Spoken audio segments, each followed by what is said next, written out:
And that was a roll-in with Marcel Gignac that I did yesterday. I had the opportunity to go up to Albany when he had this operation, and this was a follow-up to find out how it went. I'm joined today by Virginia Kendall, and she's going to be discussing with me. Just when we were setting up, she said something about the Pope smoking dope.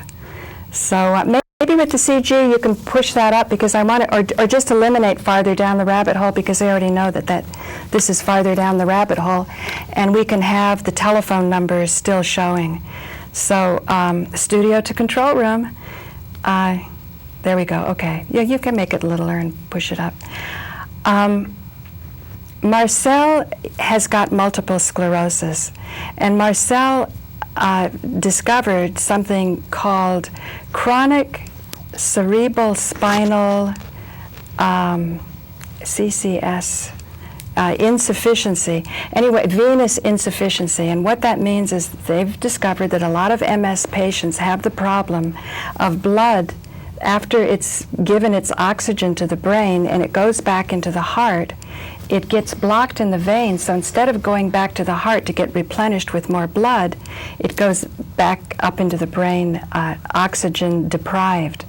So by having the veins sort of reamed out, they're able to have remarkable improvement. Some of them call it liberation therapy, and they're doing it a lot in India because it's just simple procedure of angioplasty. But in many countries, because the business is so lucrative selling drugs to MS patients, they're making it illegal for a doctor to do a simple procedure of angioplasty on a multiple sclerosis patient. And this is giving rise to what they call medical tourism. People are having to leave their homes to go somewhere else to get this procedure done. And in this case, Marcel came to Albany. And the trip with the airplane and the hotel and all of that wound up costing him about $12,000. Whereas had his doctor been allowed to do it, it would have been possibly $1,500.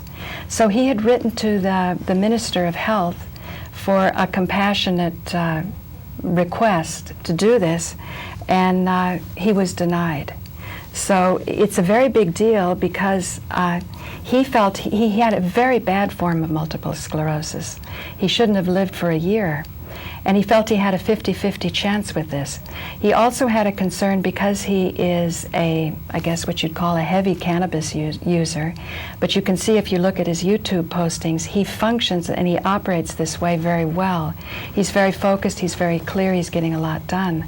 So he was worried that if he had needed a stent in his blood, he knew that cannabis was a vasodilator. It would mean that the vessels would open up more so that the blood could flow more freely.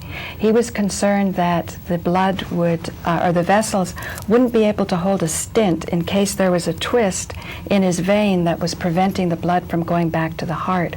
So he later on found out, because the doctor understood the research on cannabis, even though it's so restrictive, people are eager on all levels. Doctors may be just as nervous to tell you about this as you are to tell your doctor about it. So he said, don't worry about the stents if you need them in your blood vessels, because the reason it's a vasodilator is nothing to do with what's going on with the blood vessels, but the muscles around the blood vessels are relaxed. So it turns out he didn't need a stent anyway, but had he needed a stent, even with cannabis use, the stent would have held because it's a matter of the muscles outside of the blood vessels. So you can see that this is kind of like guerrilla research. Because cannabis is on Schedule 1, people are depending on sharing knowledge with each other about this topic, kind of under the table or on places like Manhattan Neighborhood Network Community Television. So anyway, in setting up, Virginia, you were saying something interesting to Alan, and I was all distracted with the lights and the cameras. Yeah, I was listening about the cannabis, and some years ago, a friend of mine from the Italian family, Caronias, the Caronia family,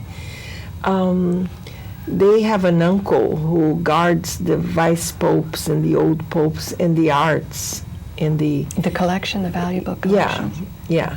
So I went to a mass of Pope Paul once there, and it was beautiful. And then I heard that when after Pope Paul was attacked by that little man who attacked the car where he was going, he became very frail. He couldn't walk very well. He couldn't talk very well. And he was frightened. The Pope had post-traumatic stress, right? Was that Well, an assassination after he attempt? was attacked, he was very weakened. And this young boy, I think he was from some northern country, northern of Greece, towards the Who tried to assassinate east. him? Yeah. I know his name. Yeah. His name was Ali. And Yeah. you know how I know his name? And then, how? I know his name because when I went to Sicily to meet my ex-husband's parents, the first thing that happened is this little dog comes out yapping, and his name was Ali. And they speak not only Italian, Sicilian, a very heavy dialect. So I asked Vincenzo, I said, why is the dog named Ali? They named the dog after the man who tried to assassinate the Pope. Yeah. Which means that a lot of Italians have a very loose attitude about their religion. Yeah, I love the name Ali Baba. It's Yeah. quite charming. Anyway, that's how I know.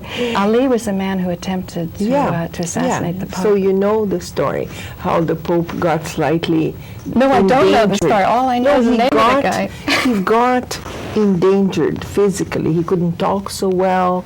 He wasn't feeling good. Was he shot? So Was he actually physically he hit? had a little problem with the physical body. Did they hit him? Did the bullet hit him? I don't know details either. I see, okay. But the guy, Ali, apologized, and the Pope forgave him. It was very beautiful. He had a mystical Ali did? consciousness, yeah. And then the doctor of Italy gave the Pope the recipe of to smoke a pot a day, not just one, a big pot of the famous medicine. Right. And he started breathing better, the lungs that were affected by the little attack, breathing better. And then he started speaking better because his speech had gone very slow, almost gone. And he started speaking better, faster. He spoke 24 languages and speaking all over the world better. And smiling much more. They noticed that. Smiles are good. He was smiling more, and he got much healed. He could that walk nice better.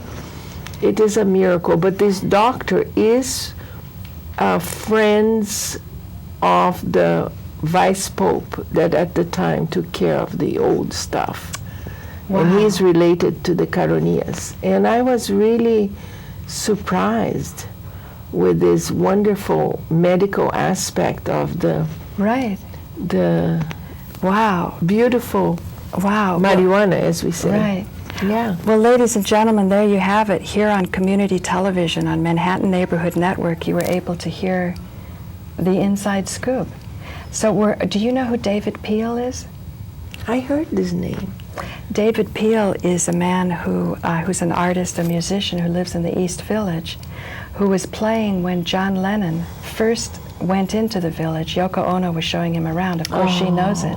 He first went there, and I think it was in Washington Square Park. David Peel was playing a song, The Pope Smokes Dope. And it's a very, very funny song, very interesting. I didn't know if the Pope actually smoked dope.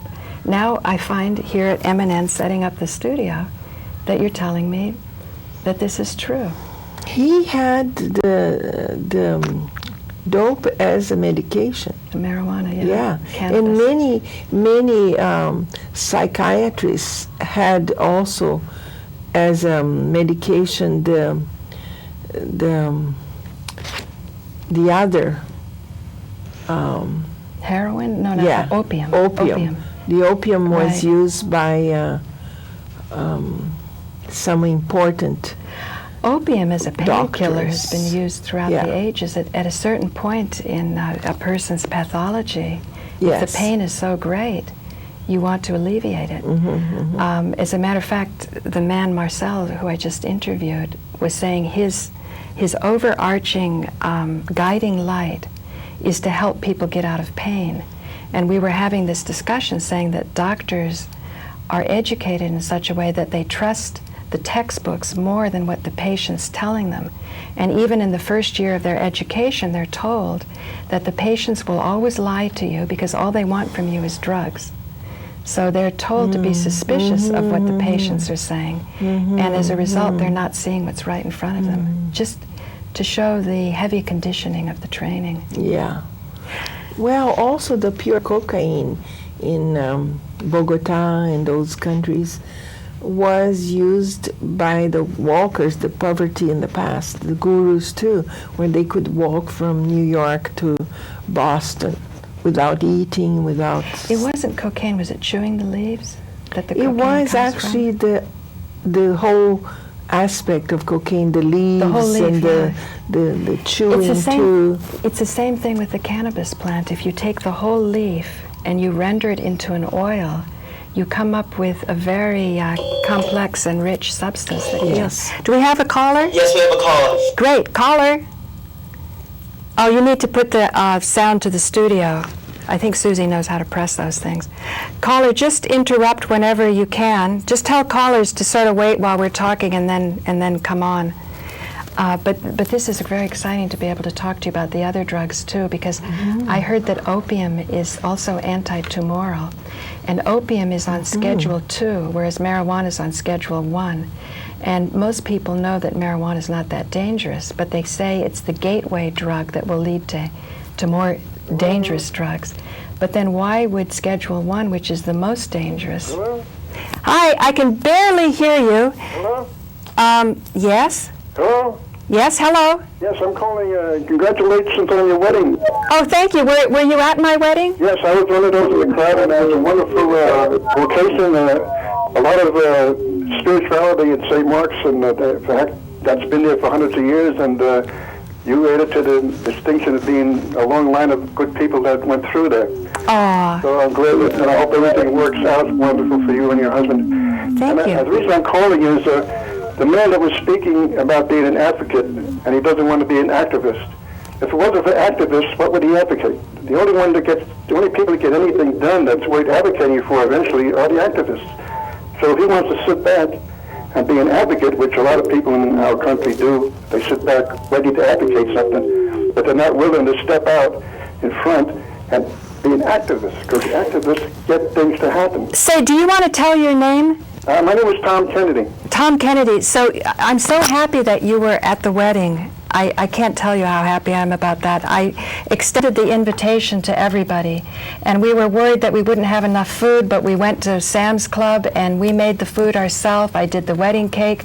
Wendy Barrett at the Village Scandal gave me the little hat thing that's called I can't remember what it's called, but with the veil, and she arranged it for me to get my hair done. I mean, it was absolutely a labor of love, how to get married in hard economic times. And my significant ex, Alan Steinfeld, he walked me down the aisle. So there was goodwill all the way around, Tom. Now, Tom, were you and I talking about co-ops and housing in New York? Yes, I live in a Mitchell-Lama co-op myself. Okay, so at some point I'd like you to come down and we discuss that. But let me get back to this issue of activism. And I want Marcel to hear this, because when I first went and saw him in Albany, and if you see his 5 parts up on YouTube, and I think I'm going to be transferring them so I can play them for my Manhattan Neighborhood Network audience, who might not have access to the internet. But by the 5th posting of about 7 minutes each, because he doesn't have an old director's account, like some of us who are fortunate, so we can post the whole thing at once, he talks about his arrogance. And what I found is, when I actually met him before the procedure, he was so angry at the health minister, it was almost uncomfortable to be around. And people sort of usually pull away. Now, when we're talking about the very sick, whether it's cancer or something like Bert Aldrich with the wheelchair and his spinal cord injury, there also seems to be a psychological component. And forgiveness, I think, is a very important part of the healing. And I have found that Marcel is a softer and sweeter person. You can imagine Tom, I'm sure that if you had a death sentence, hovering over you, and you heard that there was something out there that would help you, you would need a little time to process your emotions about that. Can you not understand that, Tom? Of course, I do. So I think what his concern was, I'm a little more intimate. I think he was even more diplomatic than I was. He was saying that these groups that are getting all the money, whether it's Marijuana Policy Project or Normal or whatever, don't actually do anything for the people that need their help. When Bert Aldrich, who paid for his own hotel when he was working with Marijuana Policy Project, when he got busted, he called them up and they said, "Oh, thanks for telling us, we'll take you off the website." Now, this is not the kind of thing that somebody who needs help, who was used as a poster boy for that organization to collect money, that's not right, that's not correct. So when he says he's not an activist, you have to listen a little more carefully. He'll say a lot of things that you have to listen to a little more carefully. He'll also say, "I will not say that cannabis cures cancer."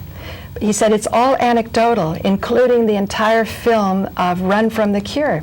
He said unless he can see it himself, it's anecdotal. But in the second posting, he goes on to say, although I was misdiagnosed once, I don't think I will have cancer because I have so many cannabinoids in my body. So I said, isn't that a contradiction? On the one hand, you're saying you're not going to say it alleviates cancer, and on the other hand, you're saying, I'm confident I'm not going to get cancer because he operates with a gram a day of the oil in him. So his answer to that was the patents, the studies, the research. It all points to that. So then getting back to activism, I was up at a big event in Boston. I can't remember the name of the event, but it's put on by all the big wheels, Normal, even the guy Stroop or Strauss or whatever the guy's name was that started Normal was there. And as soon as they saw me, you could see they didn't want to see me. But somebody else in the crowd had said, "Oh, it's Paula Gloria," so they were practically obliged to give me a media pass to go behind the stage because I wanted just to plug in my camera. Now, you would think I would be able to say a few words about that. I've dedicated so much of my Manhattan Neighborhood Network time to this topic. They wouldn't let me talk. So that's the kind of activism. So, so Tom, I look forward, I honor your thoughts on activism, and I look forward to working with you more. And new caller? Yeah, I'm a new caller. How do you do? Good. I'm from Frank Craven. I Hey, just have Frank. a quick story regarding a friend of mine. She was Lola Beverton. She's now just in the spirit, but she was head of customs in Dover, England, and she told me that the royal yachts and all the royal families all had the cocaine and all kinds of herb and hash and drugs, and they were like they couldn't touch them. They were like they couldn't inspect those ships. It's a royal family ship. It's a royal yacht. And it was like there's a double standard going on. And years ago, Michael White wrote a book. He was a DEA agent called The Great White Lie, where in this country too, the narcs and everybody with the big gangsters who move all the big drugs and all that are let go, and then the street dealers are busted in this cops and robbers game. Right. Frank, and I thank you for calling and thank you for bringing me this up right now, because I'm going to use this to illustrate what Tom was talking about. When you're an activist, you really need to study where you're giving your activity, where you're giving your energy.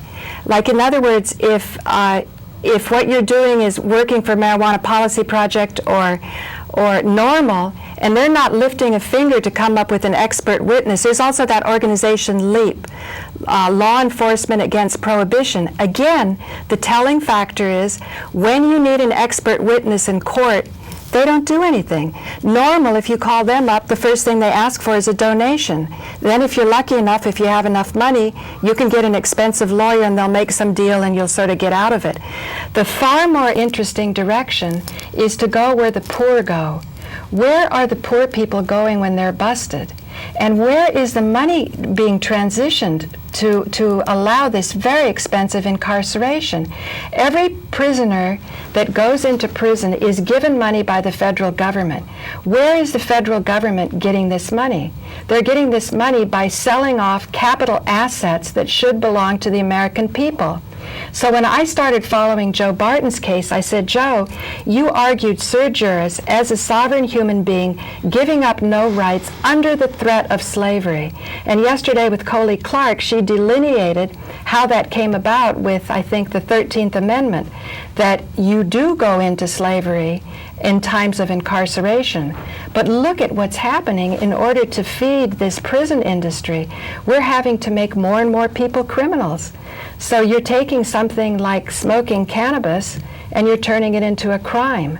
Something that not only is benign is turning out to be something very healing, provided you're using it in an educated way. And that's why, again, I was with Coley Clark and a young man who was trying to clean up his neighborhood. And oftentimes you hear the drug dealers, get rid of the drug dealers. What you want to get rid of is the crime involved with exchanging a resource. Everybody should be allowed to exchange it. If everybody's allowed to exchange it, or not allowed, just their rights are recognized. Because, Frank, you also said up at Kingston, you quoted from the Bible. Didn't you, Frank? In Genesis? We lost Frank. Okay, we lost Frank. But he quoted from the Bible saying that all herb-bearing plants, or seed-bearing plants, is given by God for us to enjoy. That's how we have to argue in court. When we argue on that level, we can be successful.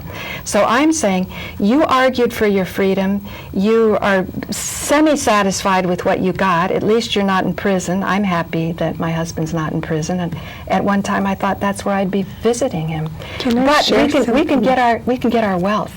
So that's what I want to say. I'd like to share. I am from my father's mother. I'm Dutch origin. The family Buarque de Holanda, the Brazilian musician, is my cousin. Our grandmothers are sisters, Buarque and Barbosa, me. Anyway, in Holland, you can go and buy your dope in the pharmacy. It's legal. You buy 3 times a week. They have for sale. I think Portugal really legalized it even more than Amsterdam. Portugal and when did. they do, oh, how nice. The crime goes down. It goes way down. Yeah, but it's medicine. It's good for the physical. But even in Amsterdam, I've gotten viewers who are a little bit nervous, because what happens when you get a license for it, you live under fear of that license being taken away. And people by someone else, or by the very doctor? No, by the power that gave you the license, the government. So what that means is people with licenses have stipulations that you can't collect the trichomes. And the trichomes is the little crystals that look like frost on the plant. Oh, and you need how solvents to strip them interesting. off. And if you're busted and they find any of this equipment, it's a huge bust. It's a felony. And so freeing the prisoners is directly related to emptying the cancer wards. You can't get the good medicine. It's like Frank said earlier, that there's a double standard going on. The royal shipments are not investigated. And like you so generously shared with us, your experience and your insight that the old Pope who was shot at, who had post-traumatic stress, smoked marijuana, smoked cannabis. And that's why David Peel, and incidentally, David, you should have come to the wedding. David Peel played at the wedding, and he was a good friend of John Lennon's. Oh, how nice. And the song is The Dope Smokes Pope. The Pope Smokes Dope. So you should come back again, and we'll get David on the show, and he can sing the song. He sort of politely didn't sing it at the church. We have another Great. call. Caller? Hello? I think our caller faded away. Let me take this chance. Try it again. Hi. Hello? Hello? Paula? Can you hear me? Yes, I can. Hi, Paula. My name is Shoshone, and I just want to tell you I'm watching your show, and I love it. I so love it. Because I've known a lot of this information for years. I think there's a lot of people who were arrested in the 60s, who became advocates but not activists because of this, because it ruined a lot of people's lives. People have lots and lots of information to share. I have lots of information to share, not only about smoking marijuana or taking marijuana oil, but also using what I guess people would call spiritual ways of healing. Right.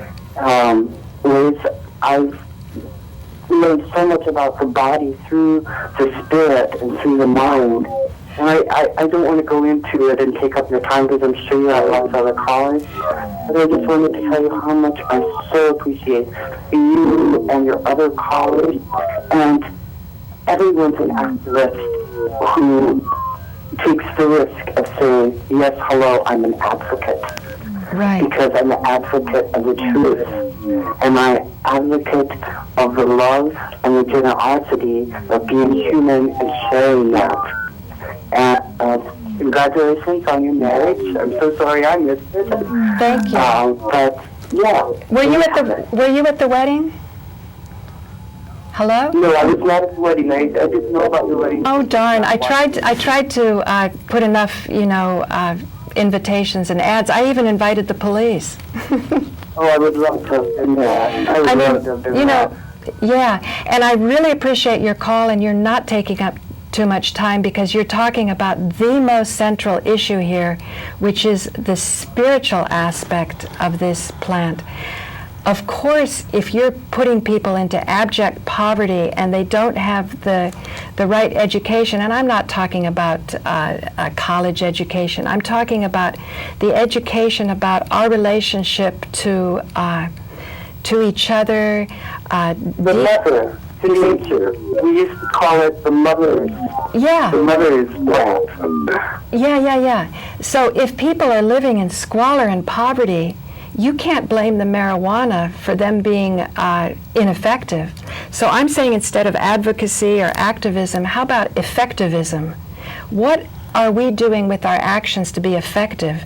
I got really excited about how Jay Deberman and Joe Barton argued their case because they argued it in such a way that they were effective in not going to prison for at least 5 years. In the case of Jay, it would have been 5 years because of some prior convictions that Joe had. I was told by Carl Pearson's wife, who I know is a knowledgeable person, when I first met him, he's a bright guy, and they would have put him in jail and thrown away the keys. So we have only 1 minute left, and I really thank all of you for calling. And you want to put the wide shot on for as we go out? Great. I want to thank you for joining me, and I hope you come back. Thank you very much. It was a real pleasure. It was a real pleasure. Yeah, very interesting to know about nature. Exactly. And thank you in the control room and all the people at M&N staff who helped me with the lights. I really appreciate that. So if we're already out, you won't hear this, but Corporation Nation, I'm going to need a little time for this DVD, Corporation Nation. It's 3 hours. We're only allowed 2 hours of transfer time here at M&N. Maybe for activists out there, tell M&N to, to give a break to some of the producers now and then. Okay. Thank you. You got that, Alan? Are we out? No, 15 seconds. Oh, 15 seconds, okay. Corporation Nation shows where our capital assets are. When that flash is going off and you get a ticket for going through a red light, where is that money going? Turns out it's not going into offset school expenses, and we really don't even need to be paying taxes. So this explains it, and I'm hoping that binary economists, Henry Georges, everybody who's been pulling away from me because they say, Paula, I don't want to handle the marijuana issue, I hope they'll jump back on board and realize, like you say, working with nature is what we need to do. Out, that's great. Thank you, Alan. Thank you, Susie. Thank you, Shanti. Can you say hello from the control room for YouTube? Yes. Love you. Hello. Happy New Year. Hey, Happy New Year's. Okay, that's it. Thank you. Very nice. Thank you.